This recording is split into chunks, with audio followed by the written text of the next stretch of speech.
இல்லை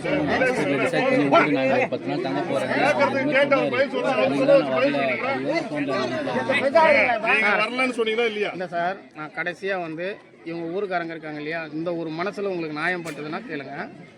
இது அப்புறம் நம்ம லீகலாக நான் பார்த்தோம். ஹாஸ்பிட்டல்லேருந்து டிஸ்சார்ஜ் பண்ணல, தேவர் இருக்கிறார். நான் கார் எடுத்துக்கின்னு வரேன். வந்து அந்த பொண்ணுக்கிட்ட கேட்குறேன், எங்கள் அம்மாவுக்கு 200 கிலோமீட்டர் ட்ராவல் பண்ண முடியாது, பிரெயினில் வந்து அந்த இன்ஃபெக்ஷன் வந்து ஸ்பெண்ட் ஆயிடுச்சு, ஸோ அவ்வளோ நேரம் போக முடியாதுன்னு டாக்டர் அட்வைஸ் பண்ணியிருக்கிறாரு. ஏன் டாக்டர், நானும் ஹாஸ்பிட்டல் வச்சுருக்கிறேன், ஏன் டாக்டரும் வந்து இந்த ரிசல்ட்டை பார்த்துட்டு வேண்டாம், அங்கே வச்சு நீங்கள் ஒரு நர்ஸை வச்சு பாருங்கன்னாரு. சரி, நான் இதெல்லாம் இடத்த க்ளீன் பண்ணிவிட்டு கழுவிட்டு ஒரு பேன் போட்டு லைட்லாம் போட்டு எல்லாம் செஞ்சு விட்டுட்டு நாங்கள் வந்து கேட்குறேன் அந்த பொண்ணுக்கிட்ட, அம்மா எனக்கு ஒரு ரூம் வேணும், நாங்கள் ஒரு 10 நாள் தங்கணும், என் பையன் ஒரு 4 நாள் இருப்பான், நான் ஒரு 4 நாள் இருப்பேன், நர்ஸ் இருப்பாங்க, எங்கள் அம்மாவை பார்த்து கொஞ்சம் ஆக்டிவிட்டியாக பண்ணி கொடுக்கணும் சொல்லி நான் சத்யவேலுக்கு ஃபோன் பண்ணுறேன். அவன் என்ன கேட்குறான், முதல்ல நீலாம் ஒரு ஆம்பளையா பொம்பளை கிட்ட போய் பேச. கரண்ட் பிரச்சனை, இது கரண்ட் பிரச்சனை. உடனே என்ன பண்றேன், என் இடத்த விட்டு வெளியேறு. இந்த ஊர்காரங்க இதுக்கு என்ன பதில் சொல்லுவாங்க? இந்த ஊர்ல நான் பிறந்தவன் இல்லையா, எனக்கு நிலம் இல்லையா?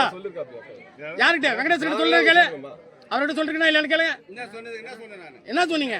6 வருஷமா பஞ்சாயத்து பண்றேன், ஏழுமலையில இருந்து பஞ்சாயத்து பண்றேன், ஏழுமலையில இருந்து பஞ்சாயத்து பண்றேன், நான் பஞ்சாயத்து பண்றேன். கட்டா அவர்கிட்ட பேசுறது பஞ்சாயத்து கட்டா.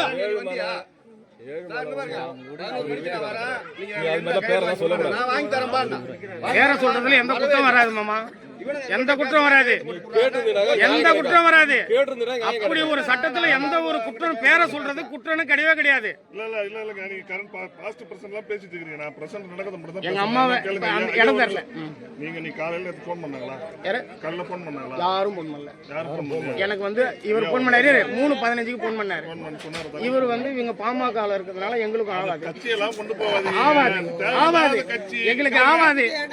அதனால இல்ல அவர் ஏற்கனவே பேசிட்டோம், எங்க குடும்பத்துக்கு பாருங்க, எங்களுக்கு எதிராக தான் செய்வார். உங்களுக்கு போன் பண்ணாங்களா? நான் கேக்குறேன். எனக்கு போன் பண்ணாங்க, நான் ரெஸ்பான்ஸ் பண்ணல. அடுத்து நீங்க என்ன சொன்னீங்க? வரமாட்டேன்னு சொன்னீங்களா? நான் யார்கிட்டயும் சொல்லி ரெக்கார்ட் தான் காட்ட சொல்லுங்க. இல்ல வரமாட்டேன்னு சொன்னாங்களா? இல்ல ரெக்கார்ட் காட்ட சொல்லு. நான் இவரை திட்டினா ரெக்கார்ட் இருக்கு.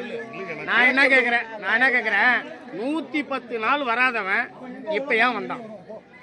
ஒரு தாய் 110 நாள் வந்து எட்டி பார்க்காதவன் இப்ப ஏன் வந்தான்? கேக்குறேங்க, நீங்க முதல்ல கேக்குறது மட்டும் பதில் சொல்லுங்க. நீங்க வரமாட்டேன்னு சொன்னீங்களா? சொல்லுங்க. இல்ல இப்ப எத்தனை மணிக்கு வந்தீங்க நீங்க? நாங்க இப்பதான் வந்தோம். எவ்வளவு நேரம் ஆகுது வந்து ஒரு 10 நிமிஷம்.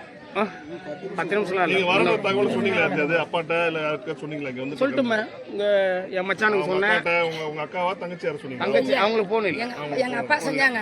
அவன் பெரியவன் நேரா வரான். வந்துட்டு இருக்கான்னு சொல்லிட்டீங்க. ஆமா, அவர் எல்லாரையும் செஞ்சாரு. அவர் நீங்களே இது பண்ணிக்கறேன்னு எதுவும் சொல்லல. நான் எதுவும் சொல்றேன். ஆரம்பத்துல ரைட்காரனே சொன்னாப்ல. இப்ப சொல்லுங்க, யார் 110 நாள் இது பண்ணாரப்பா, ஏன் போய் பார்க்கல? 110 நாள் அவர் தான பார்த்தாரு, ஏன் பார்க்கல நீங்க? எனக்கு பிரச்சனை இருக்கு. என்ன பிரச்சனை இருக்கு? அவனே கேளுங்க, என்ன பிரச்சனை? நீ சொல்ல மாட்டியா? உன் வாயில பிரச்சனை உன் வாயில சொல்ல மாட்டியா? எங்க அப்பாவுக்கோ எங்க கூட இருந்தா அவன் அவங்களுக்குள்ள பகையா இருப்பான், அவனுக்குள்ள இருந்தா எங்களுக்குள்ள பிரிச்சு வைக்கிறதே அவனுங்களோட வேலை. ஏன்னா அவன் வந்து ட்ரஸ்ட் வச்ச குடிபோதை மருமழை வச்சிருக்கான். குடிபோதை மருமழைனா அவன் வந்து இருக்கிறவனை வந்து சுரண்டி சாப்பிட்ற. அது வந்து நீ சொல்லக்கூடாது. நான் சொல்லுவேன். ஏன் சார் சொல்றான்னு கேளுங்க. நான் வந்து அதே சொல்றேன். நீ ஏன் சொல்ற? அவர் சுரண்றாரு, திருடுறாரு. நான் என்ன கேக்குறேன், நீ உனக்கு அந்த திறமை இல்லையா? நீ பண்ண வேண்டியதானே? ஏனா என்னையே நான் எவ்வளவு மரியாதை பேசுறேன், நீ சொல்லுன்னா நான் உன ரீசன் தான் கேக்குறேன். அது மட்டும் பதில் சொல்லிட்டு நிறுத்திக்க. நீ சுரண்டி சாப்பிடுறா சாப்பிடுறான்ற பேசுறா, நீ பேச கூடாதுங்க. நான் அதுகளோட குற்றவாளி பேசுறேன். நான் குற்றவாளி சார். என்ன குற்றவாளியா இருக்கிற சொல்லு. ஊர்ல 6 லட்சம் ரூபாய் காசு வாங்கிருக்காப்ல. 6 லட்சம் ரூபாய் பாண்டு போட்டு கொடுத்திருக்கியா? எது இல்ல, பத்திரம் போட்டு நம்பி போனேன். பேஷண்ட் நம்பி போறேன். எப்படி போனேன்? என்ன உள்ள 15 நாள் உள்ள தூக்கி போட்டு 15 நாள் உள்ள தூக்கி போட்டு எல்லா வேலையும் பார்த்தாப்ல. 15 நாள் உள்ள போயிடுங்க. ஜெயிலுக்கு போறீங்களா? ஜெயில இல்ல சார், ஹாஸ்பிடல்ல உள்ள பேஷண்டோட பேசினா இருந்தீங்களா? சரக்கு அடிச்சதுனாலயா? சரக்குலாம் அடிக்கல. அப்புறம் எதுவா போயிடுங்க இது சார். எதை இது பண்ணீங்க? போர்ஜர் பண்றது அவங்க அப்படின்னு சொல்றீங்க. ஆமா, நீங்க கரெக்டா இருக்கீங்க. நீங்க கரெக்டா இருக்கீங்க. நான் கரெக்டா இருந்து நான் ஒதுங்கி இருக்கேன். ஓகே, கொடுங்க. ரெண்டு பிள்ளை இருந்தா ஒத்து வராது. நடந்தது இருக்கட்டும் சார். அந்த தம்பி என்ன செஞ்சிருக்காங்க? ஏன்பா இதெல்லாம் கேட்டிருந்தாங்க. நாங்களே கூட எங்கப்பா எடுத்து போடணும்னு சொல்லி நாங்களே போடுவோம். நீங்க வந்து சாமர்த்தியமா வந்து இப்ப கேளுங்க சார், நீங்களே கேளுங்க. எங்க கேட்கறதுக்கு அது அர்த்தமே இல்ல. அப்புறம் என்ன பண்ணுறீங்க? அப்புறம் என்ன பண்ணணும்ன்றீங்க? எங்க இருந்ததை போட்டி அங்க இருந்ததுனாங்க எல்லாரும் எடுத்து போவோம். இல்லைனாக்கா அவன் எடுத்து எது வேணாலும் செஞ்சுட்டு நாங்கள் கிளம்புறோம். சரி ரைட் அவ்வளோதான் கொண்டு அங்கே வைக்க சொல்லுங்க, அதை நம்ம எடுத்து போகிறோம். இல்லை நான் சேர்ந்து எடுத்து போய் தகனம் பண்ணுறோம். ரைட்டு அப்படி இல்லை நான் செஞ்சதுதான் சரின்னு சொன்னாக்கா அவன் எது வேணாலும் செய்யிட்டு நாங்கள் கிளம்புறோம். சரி ரைட் ரெண்டுல ஏதாவது அவ்வளோதான் ரைட். நீங்கள் அதான் கரெக்டான விஷயம், கரெக்டாக சொல்கிறீங்க. நீங்கள் ஐயா நாங்கள் ஒத்துழைக்கிட்டா அதான் ஏன்னா எழுந்திரிங்க. கேட்காத நாங்கள் செய்யல. ராத்திரிலேருந்து நான் ட்ரை பண்ணுறேன். ரைட் தெரியும், எனக்கும் தெரியும். அப்புறம் சூழ்நிலை புரியுது. இப்போ வேற ஒரு சுச்சுவேஷனில் இதை வந்து இது பண்ண விடாது. நீங்கள் என்னங்க சொல்கிறீங்க? இங்கேருந்து எடுக்கிறீங்களா அங்கேருந்து எடுக்கிறீங்களா? எங்க கழுவினாலும் ஏடா நாங்க இங்க ஈத்தான்றது தப்பு. நீ நான் பிள்ளைக்காக நான் மன்னிப்பு மன்னிப்புலாம் தப்பு. கரெக்ட் இருக்கு. என் அம்மாக்கு வாழ்ந்தது சரிங்க ஐயா என் அம்மா இருந்த வீடு. வாழ்ந்த ஐயா இதுல தப்புலாம் கிடையாது. ஐயா நீங்க ரெடி பண்ணுங்க. ஐயா என் அம்மாவை அம்மா நீங்க இங்கே கை ரெடி பண்ணுங்க. நீங்க வாங்க. நீங்க நான் பாத்துக்கிறேன். நான் பாடி எழுதி கொடுத்து ரெடி பண்ணுங்க. ரெடி பண்ணுங்க. ரெடி பண்ணுங்க. ஏன்டா இந்த மாதிரி இல்ல தாயை கொஞ்சம் வழியா பாருங்க. கோர்ட்டுக்கு போயிருக்கேன். அது ஒரு 4 மாசம். 4 மாசம் எங்க அம்மா உடம்பு சரியில்லாம இருக்காங்கல்ல. சரிங்க, நீங்க கோர்ட்ல ஒரு அஃபிடவிட் ஃபைல் பண்ண வேண்டியதானே? கண்டிப்பா பண்றேன் சார். பண்ணுங்க. நானும் ஒரு கட்சி தலைவர் சார். நானு புரியுதுங்க. நீங்க ஒரு கட்சி, ஒரு தலித் கட்சி தலைவர். விளக்கம் கொடுங்க. நீங்க வந்து சரிப்பா இப்ப எடுக்கிறதுக்கு விளக்கத்தை தேடுங்க. பண்றேன் சார். நான் கொடுப்பாங்க கண்டிப்பா உங்களுக்கு. பண்ணுங்க. அடுத்த கட்டத்துக்கு இப்ப என்ன சொல்ல வரீங்க சொல்லுங்க. இப்போ நான் சாவு நாங்க எடுக்கணும். அதாவது எடுங்க. யார் என்ன பண்ணணும், அங்க போய் என்னென்ன பண்ணுவாங்க எனக்கு அதை பத்தி வழி அத ப்ராசஸ் நான் பாத்துக்கிறேன். ப்ராசஸ் நீங்க மட்டும் கிடையாது. இல்ல குடும்பம் இருக்கும்போது குடும்பத்துல என்னென்ன பண்ணுவாங்கன்னு என்னங்க ஐயா பண்ணுவாங்க உங்க இதுல? இது தண்ணி மண்ணாந்து கழுவணுங்க ஐயா. வேற இது கழுவுறது யார் கழுவணும்? எங்க புள்ளிய தான் கழுவணும். பிள்ளைங்க. சரி அப்புறம் என்ன இவன் பிள்ளி சட்டி எடுத்து வரணும். பெரியவனா இருக்கிறான் அவர் எடுத்துட்டு வருவாரு. அடுத்தது என்ன சின்னவன் வந்து 2 பேரும் அங்க புள்ளி வச்சுக்கலாம். அங்க கொல்லி வைக்கிறதுக்கு 2 பேர் எப்படி வேண்டாம். நீங்க வச்சிருங்க கொல்லி. சரி சொல்றேன். நல்லா முளைக்கு நீங்க வச்சிருங்க. மனத்தோட இல்லைங்க ஐயா நான் சொல்றேன்.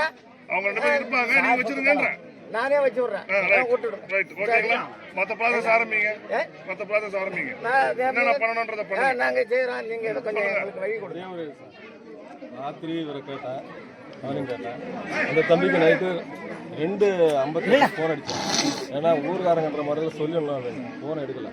அதுக்கு பிறகு இதுவரையும் பேசலை. இவரை கேட்டதுக்கு அந்த எங்கேப்பா போட்டு எடுக்கணும், அவன் என்ன சொன்னான் அப்படின்னு கேட்டேன். அவர் எதுவும் சொல்லலை, நீங்கள் அங்கேயே போட்டு எடுக்கணும். ஊருக்காரங்க எல்லாம் சேர்ந்து தான் அந்த இடத்துல போட்டு இவ்வளோ நாளை நடத்திட்டு ஒரு காலையிலேருந்து இந்த இதில் எல்லாமே நடக்குது. இப்போ கடைசியில் வந்து ஒன்று இது மாதிரி எங்கள் அம்மா சொன்னாங்க, இதை ஏன் நீங்கள் அங்கே போட்டீங்க, எங்கள் இடத்துல போட்டு எடுக்கலாம் அப்படின்னு இந்த தம்பி சொல்லலாம் இல்லைங்களா? அதுவும் இல்லை, ஒன்றும் இல்லை. வந்த உடனே வந்து வண்டியெல்லாம் எதுவுமே எடுக்க முடியாது, வரேன் எதுவுமே எடுக்க முடியாதுன்னு சொல்லிட்டு யாரோ ஒரு 4 பேரை கூப்பிட்டு அங்கே வச்சு இந்த பணத்தை அங்கே இருக்கு. இல்லை எல்லாமே ஒரு இது ஆதங்கத்தில் ஒரு பிரச்சனை தான் சார். இருக்கிற பிரச்சனை வந்து அதாவது ஈகோ பிரச்சனையும் பர்சுவாலிட்டியும் வந்து அவங்க குடும்பத்துக்குள்ள தான் தீர்த்துக்கணும். சரி, அப்படி இல்லைன்னா பொதுவாக இருக்கிற பொதுவான ஒரு 4 பேர் வச்சுக்கிட்டு தீர்த்து. ஏன்னா பொதுவாக இருக்கிறவங்களே ஒரு பக்கமாக போவாங்க, ஊர்காரங்க இருக்காங்க அப்படின்னு அவங்களுக்கு போவாங்க, இல்லை இவருக்கு சப்போர்ட் பண்ணி போவாங்க. அது பிரச்சனை வந்து அது அப்புறம் பேசுங்க. 110 நாள் சார், 110 நாள் ஒரு புள்ளைய போய் பார்க்கல. எதை கேட்டாங்களா சார் அந்த ஊருக்காரங்க? ஐயா நீங்க சொல்றது எனக்கு புரியுது. 110 நாள் போய் பார்க்கல சார். என்ன பிரச்சனை எடுத்து நீங்க முடிச்சுட்டு நான் சொல்றேன் கேளுங்க. ஊர்ல பொதுவான ஒரு 4 பேரை வச்சுக்கோங்க, சரியா? அவங்களும் 4 பேரை வச்சுக்கிட்டோம். என்னன்றத பேசி முடிக்கிறதுக்கு முயற்சி பண்ணுங்க. நீங்க யாரும் இல்லீங்களா? யாருமே கிடையாது. யாருமே இல்ல. அப்ப ஊர்ல இல்லாதவங்க போயிடுங்க.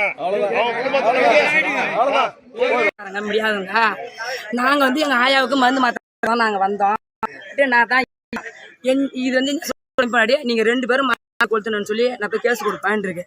எங்க ஐயா கிட்ட நான் அம்மாவுக்கு போய் ஆடு கால் ரசம் வைக்கிறதுக்கு போய் கொக்கரி எடுக்க போனேன். யாரு என் பொண்ணு வீட்டுல 5